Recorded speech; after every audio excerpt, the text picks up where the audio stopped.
Ketanpalli convoy దాడి కేసులో arrest అయిన బాల్క సుమన్ జైలు నుంచి విడుదలయ్యారు. ఆదిలాబాద్ జిల్లా జైలులో రిమాండ్లో ఉన్న బీఆర్ఎస్ నేత మాజీ ఎమ్మెల్యే బాల్క సుమన్ కు నిన్న కోర్టు బెయిల్ మంజూరు చేసింది. ఆయనతో పాటు మరో ముగ్గురు నాయకులకు కూడా బెయిల్ లభించింది.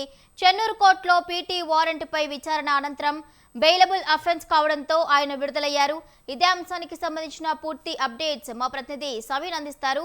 సవీన్, బీఆర్ఎస్ మాజీ ఎమ్మెల్యే బాల్క సుమన్ మంచిర్యాల జిల్లా అధ్యక్షుడిగా ఉన్నారు. గతంలో కేతనపల్లి మున్సిపాలిటీకి సంబంధించి చైర్మన్, వైస్ చైర్మన్ ఎన్నిక సందర్భంగా కాంగ్రెస్ బీఆర్ఎస్ పార్టీల మధ్య అక్కడ వాగ్వాదం చోటు చేసుకుంది. అదేవిధంగా మున్సిపల్ కౌన్సిలర్ల ప్రమాణ స్వీకారం సందర్భంగా ముఖ్యంగా కాన్వాయ్పై దాడి చేశారంటూ ముఖ్యంగా పోలీసు విధులకు ఆటంకం కలిగిస్తూ పోలీసులతో పాటు అక్కడ హంగామా సృష్టించారంటూ బాల్క సుమన్ తో పాటు ఇతర బీఆర్ఎస్ పార్టీ నేతలపై పోలీసులు కేసు నమోదు చేశారు. ఆ తర్వాత రోజు బాల్క సుమన్ ను పోలీసులు అరెస్ట్ చేశారు. ఆదిలాబాద్ జిల్లా జైలుకు తరలించారు. దీంతో జడ్జి రిమాండ్ విధించడంతో జిల్లా జైలుకు తరలించారు. దీంతో ఆదిలాబాద్ జిల్లా జైల్లో ఉన్నటువంటి బాల్క సుమన్ కు తాజాగా బెయిల్ వచ్చింది. అయితే బెయిల్ వచ్చినప్పటికీ 2 రోజులు ఆలస్యంగా బాల్క సుమన్ విడుదలయ్యారు. కొద్దిసేపటి క్రితమే బాల్క సుమన్ జైలు నుంచి విడుదలయ్యారు.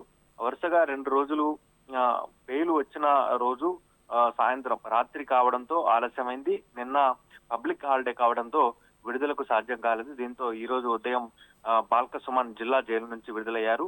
ముఖ్యంగా కేతనపల్లిలో అక్కడ బీఆర్ఎస్ సిపిఐ పార్టీకి కలిపి మున్సిపల్ చైర్మన్ పీఠాన్ని దక్కించుకునే అవకాశం ఉన్నప్పటికీ స్థానిక ఎమ్మెల్యే, రాష్ట్ర మంత్రిగా ఉన్నటువంటి Gaddam Vivek Venkataswamy Kethanapalli municipality chairman, vice chairman ఎన్నిక జరగకుండా అడ్డుపడుతున్నారు. అదేవిధంగా బీఆర్ఎస్ పార్టీకి సంబంధించి సిపిఐ పార్టీకి సంబంధించినటువంటి కౌన్సిలర్లను ప్రలోభ పెట్టాలని చూస్తున్నారు. దాదాపు ఒక్కొక్క కౌన్సిలర్ కు 3 కోట్లు ఇచ్చి వారిని తమ వైపుకు తిప్పుకునేందుకు ప్రయత్నాలు చేస్తున్నారంటూ బీఆర్ఎస్ పార్టీ ఆరోపిస్తోంది. అందులో భాగంగానే అక్కడ కేతనపల్లిలో బీఆర్ఎస్, సిపిఐ పార్టీలు కలిసి పోటీ చేశాయి.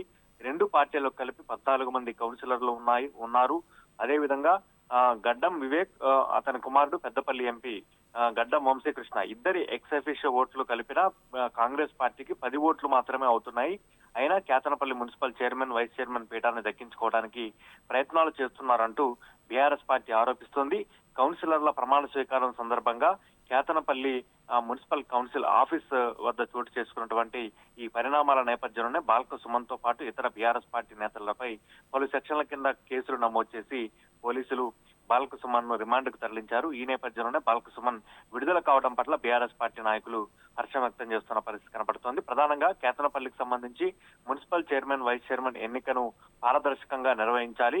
గతంలో ఎన్నడూ లేని విధంగా మెజారిటీ లేకపోయినప్పటికీ మున్సిపల్ చైర్మన్, వైస్ చైర్మన్ పీఠాన్ని దక్కించుకునేందుకు కాంగ్రెస్ పార్టీ ప్రయత్నాలు చేస్తుంది. అందులో భాగంగానే ఇబ్రహీంపట్నం, కేతనపల్లిలో కాంగ్రెస్ పార్టీ అరాచకాలు సృష్టిస్తోందంటూ కూడా బీఆర్ఎస్ పార్టీ ఆరోపణలు చేస్తున్న పరిస్థితి కనపడుతోంది.